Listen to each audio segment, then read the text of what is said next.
Hey guys, welcome back to the Ramsey Custom Shop. This is Gary, and Evolution sent me a couple of saws a while back, and I've been meaning and looking for the right project to show these on video, and I think I got something today that that I want to demonstrate it on. So I'm going to make a couple of videos here over the next couple of months, but this one today we'll just jump into. So I'm going to grab the larger of the two and go ahead and unbox it, and we'll do a little unboxing on camera and show you what it's about.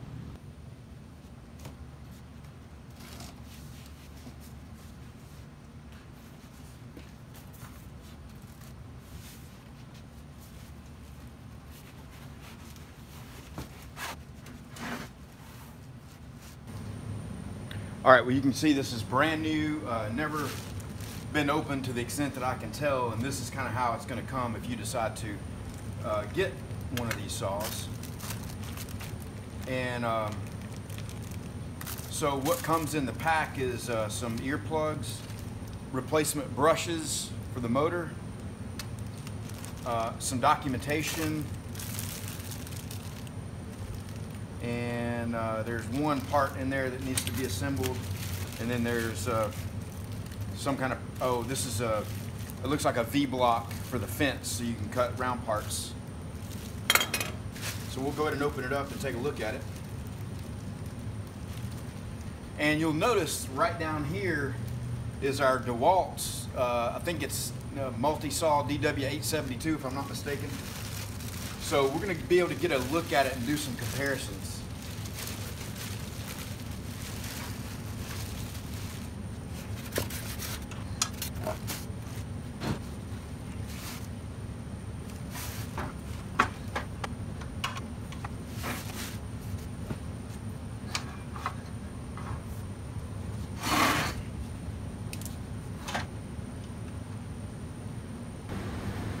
All right, so I'm just going to kind of walk you through some of the features as I see them, and we will go from there.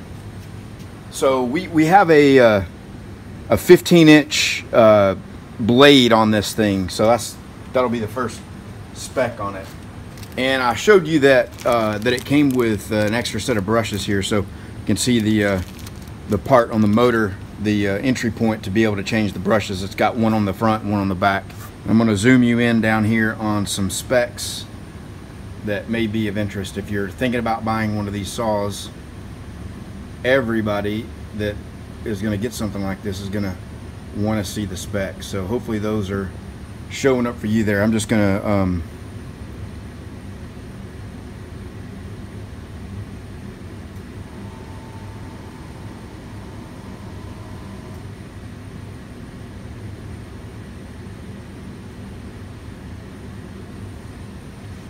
the first blemish I see, which is really not a big deal, is the powder coating. Looks like got a little dry spray right there on the handle, but no big deal. So you got the documentation package here, little owner's manual, and what comes in it is this guy. So we'll take that out, and that gets mounted there.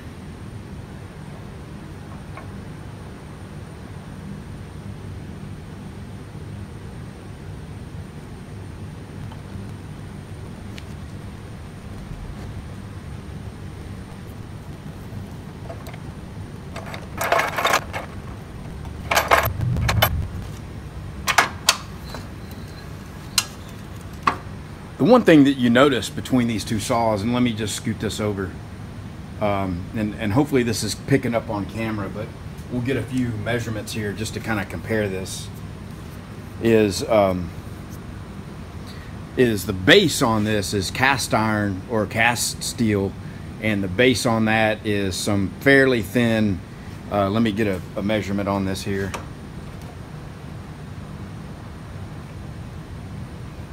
Yeah, it's a little over 8/8 inch, maybe 9-10 gauge.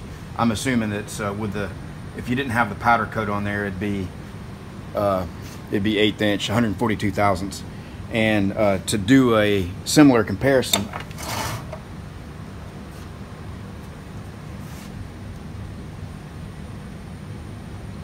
So again, I'm taking the calipers and just measuring the edge thickness there, and you see that. So let's grab it on this one.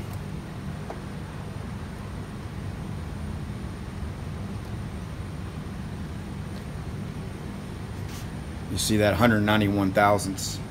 So probably 3/16 on this one and 1/8 inch on that one. The one thing is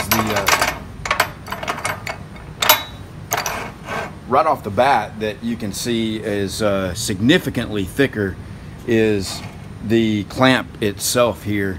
Looks like 1/4 inch or even maybe 3/8. Yeah, 3/8, 374 thousandths on that one. And compare that to this one.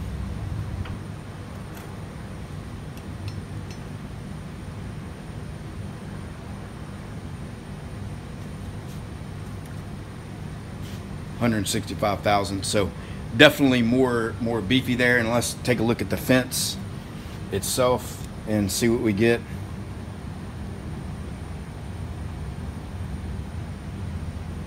$283 thousandths on that one, and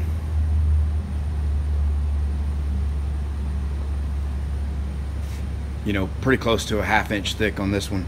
And it may not be showing up, but there's some support gussets that are built into it as well.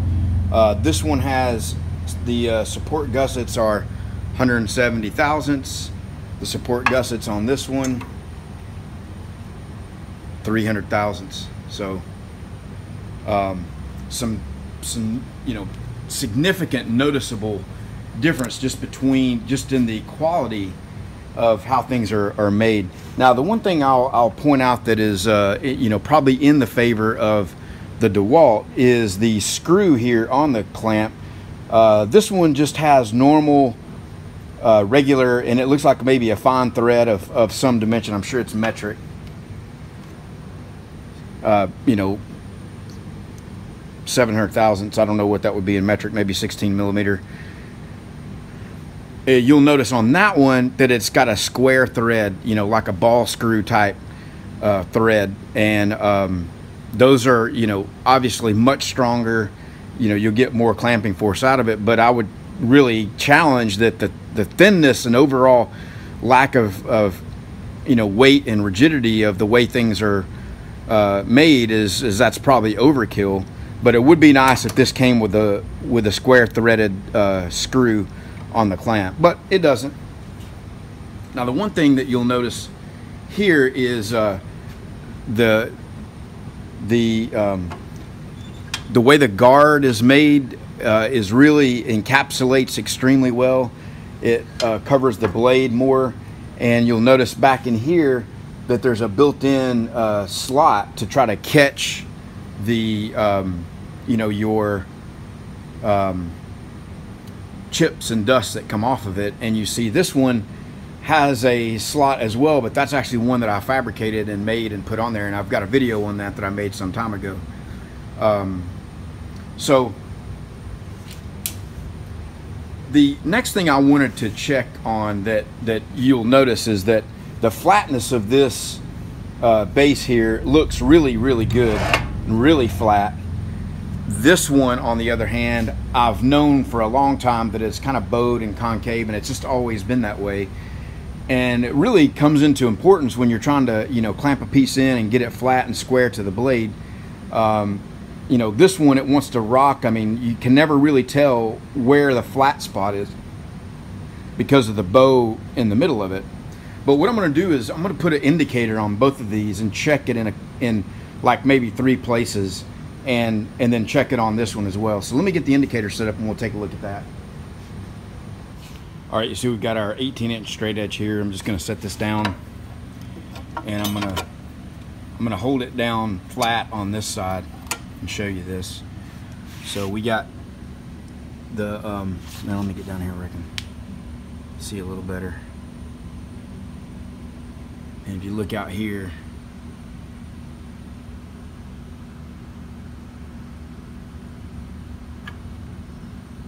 you see that rock.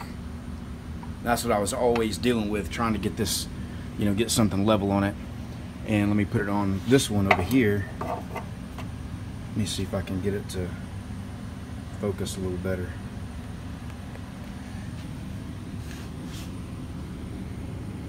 And there's definitely not a gap on that one. And there is no rock to it.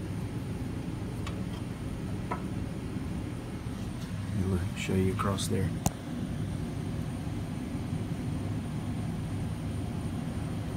So let me put it back on this one and see if I can get the blur out of it when it focuses in, so you can pick that up better. Yeah, you can see that now. Whoops. There we go.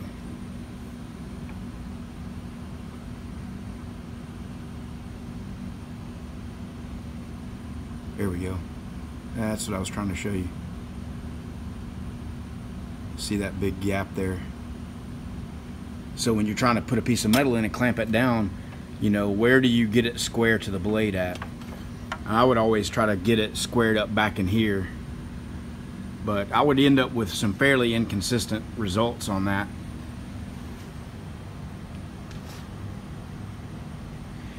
So let's check the runout on the spindle with the blade.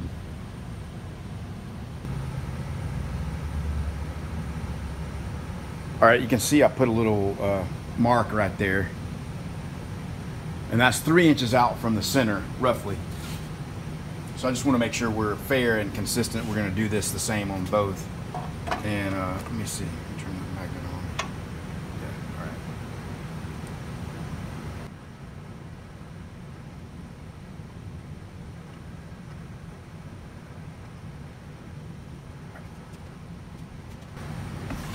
So really what you want to watch for is, even though you may not be able to see the numbers themselves, is watch for movement of the needle as the blade. Just for reference purposes, I am going to zero this out.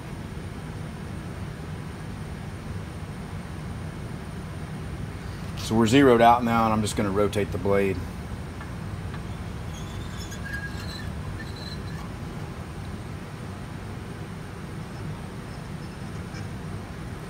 And we'll make sure we get all the way back around to the mark.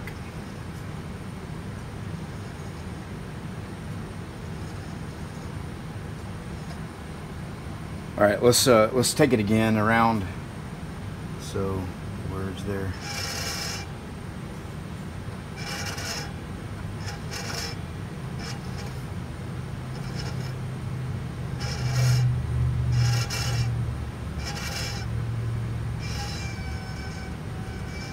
It looks like it's around 4 to 6 thousandths, you know, somewhere in that range.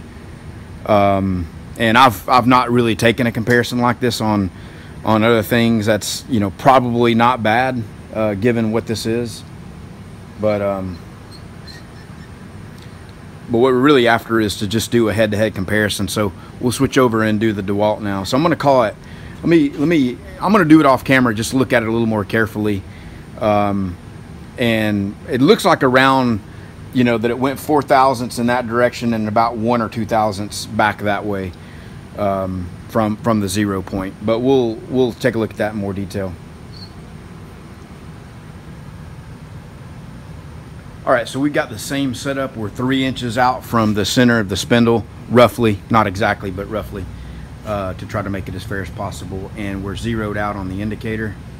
So I'm just going to spin it around, and you know, you can watch the travel. You might not be able to see the numbers, but again, you can see how much travel there is. So what we're comparing it to is about 6 thousandths on the Evolution. And I also want to point out that this blade is, you know, this saw has got 3 years worth of use on it, and it's seen quite a bit of labor. And this blade, I think I've sharpened it, had it sharpened once. So let's see what we get on this one.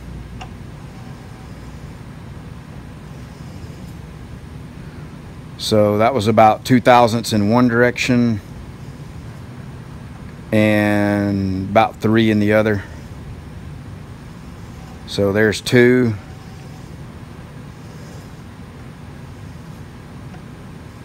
And 3. So it's about 5 thousandths that we're seeing on that one. So it's really close on that one. And you know, that says a lot that this is a brand new Evolution saw out of the box over here. and compared to a really beat up and quite well used Dewalt. So anyway, from everything I've seen so far, the biggest difference, the two things I really like the most are how well the guard encapsulates the blade, which will help with dust collection, and the fact that there is a dust collector built in and it shields it from the back and deflects everything down. And if you compare that to the flatness of the deck on the Evolution, there's no comparison, you know, in trying to get in a square cut. So having said that, let's get it set up and make a couple of cuts. All right, so I've got a piece of 3/4 inch by 4 flat bar. We're gonna cut one end of it with the Dewalt, and the other end with the Evosaw380 that we're testing out here. So just so we know which one's which, I'm just gonna make a quick note.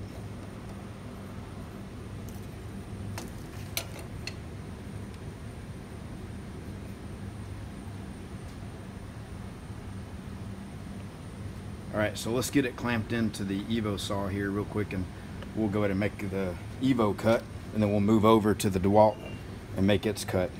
So I'm just gonna we're just gonna nip off the edge and not take a lot off of it, but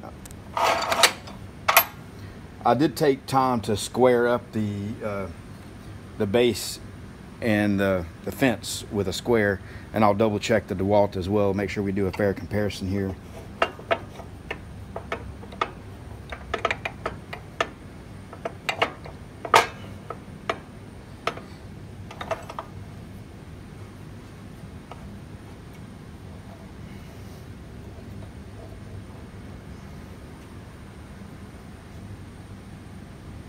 Back your way so we can see what's going on here.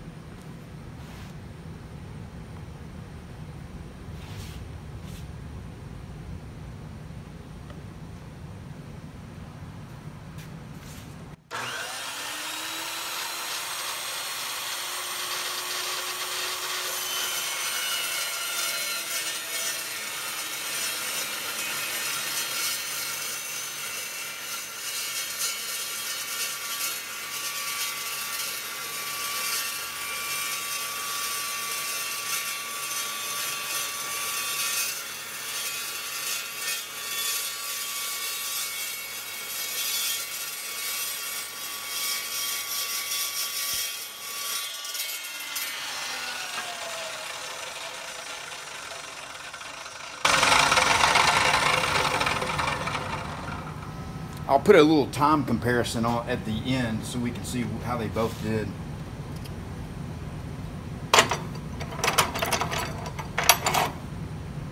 One of the things that was kind of cool about that is that offcut didn't drop off, it stayed right there because it's so flat.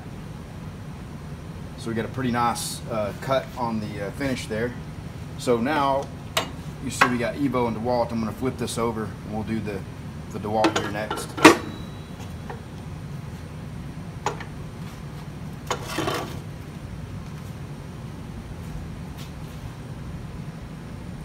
One thing that's going to be a little unfair on the speed comparison is the blade in this one's got quite a few cuts compared to a brand new blade in that one, but we will again, this is, you know, we're just checking things out. We're going to see what it looks like, and maybe there's a big difference in speed, maybe there's not, we'll see.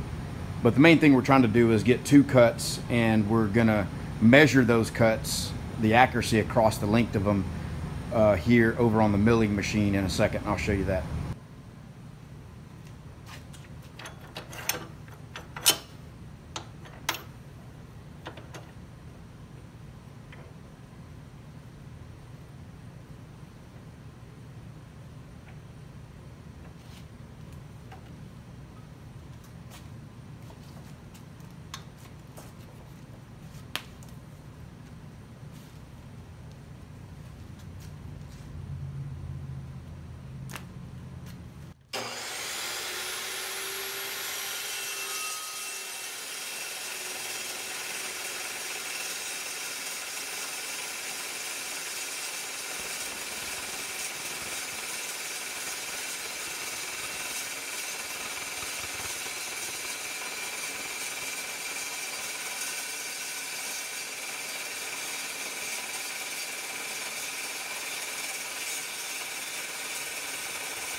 one thing that stands out to me, you know, and this could be a reflection of the runout in the blade that we're seeing there, but that's got a really smooth finish on the Dewalt. And this has got, you know, some evidence of chatter and movement, which I really didn't expect to see. Kind of surprising, actually, to see that. So let's see if we can get, you know, find out how square these cuts are compared to each other. We're going to use the milling machine to check that out. All right, so we're going to use the milling machine and the milling vise to check the squareness of our cut. So our reference point is the vise, and you'll notice that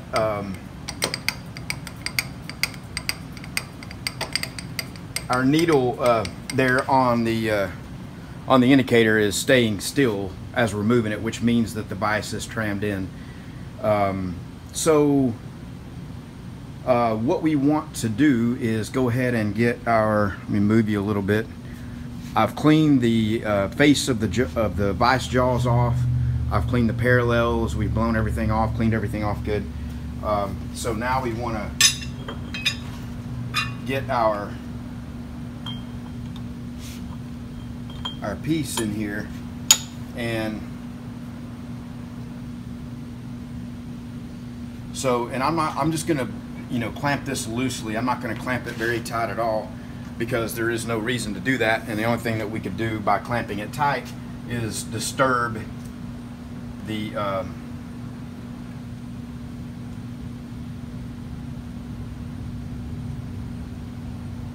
flatness of our bar that we got mounted in there. So we've got that indicator on there, and I'm going to zero this out. And again, you won't be able to see the zero, but I'm going to get you around here straight where you can see how much the needle is moving. So we got that zeroed out, and we'll just sweep across that. Get this out of our way.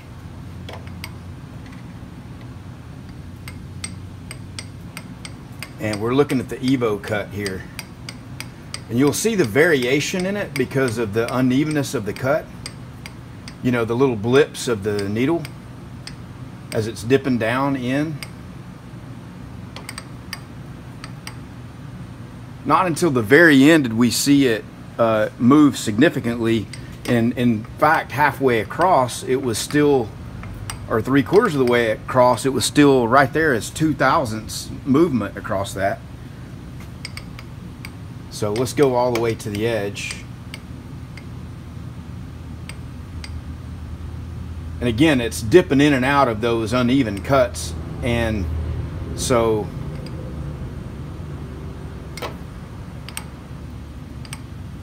I'm going to call it 0.005, you know, because if I take the peak, so if I start, let me just zero it here, which is kind of the peak, was about 0.008, and I'm going to go all the way across.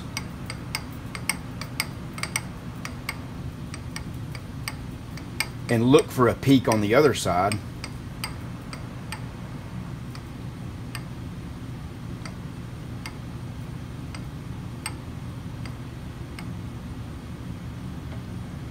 There's at the very end of it there. It's I'm just going to call it 1/1000 or 2 run out across that, which is really quite impressive for a chop saw. No question about it.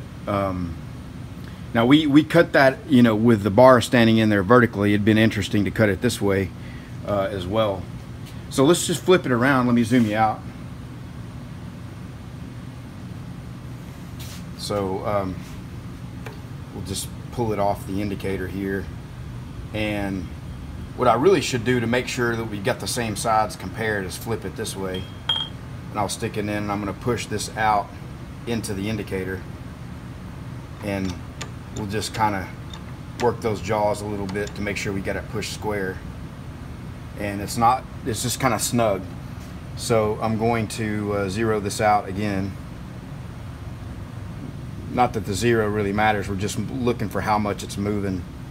And so we'll do the same thing. We'll go peak to peak here And so we saw a couple thousandths maybe overall on the other side. Now what you're going to see probably is less variation, but is it going to be even from end to end? So let's sweep across it. Look at that.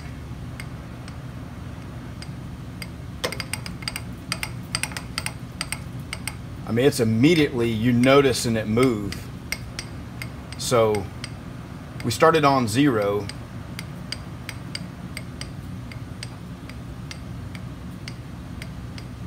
It's just, it's a, you know, it's off all the way down, which would indicate that we got about 45 thousandths of run out. And you notice that needle was not, you know, tipping as bad because we got a smoother cut on the Dewalt one. And I don't know if that's the blade or the pitch on the blade, or, you know, the way the teeth are staggered, you know, that would produce that, or maybe just rigidity. I'm not sure. Although you'd think the Evo would be more rigid, but that's 50 thousandths of run out. You know, that's a 1/16 of an inch. Just a shade under a 1/16 of an inch across the length of 4 inches there. So so let's just, I mean, we're seeing that repeat pretty well accurately as we go across. Let's see if it goes back to 0 at the end. Pretty close to 0 there. So let's just do the other side one more time, just to double check. Get the Evo side.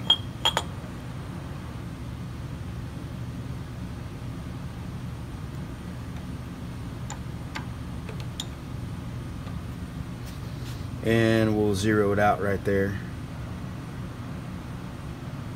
And we'll sweep across. See that needle jumping around just because of the unevenness, but you notice it's not just continuing to sweep around, which would be an indication of squareness overall. And we'll find a, you know, I mean, it's a thousandths off, a thousandths or 2 thousandths all the way across. I mean, that's phenomenal for a chop saw. So let's wrap it up here, guys. I'm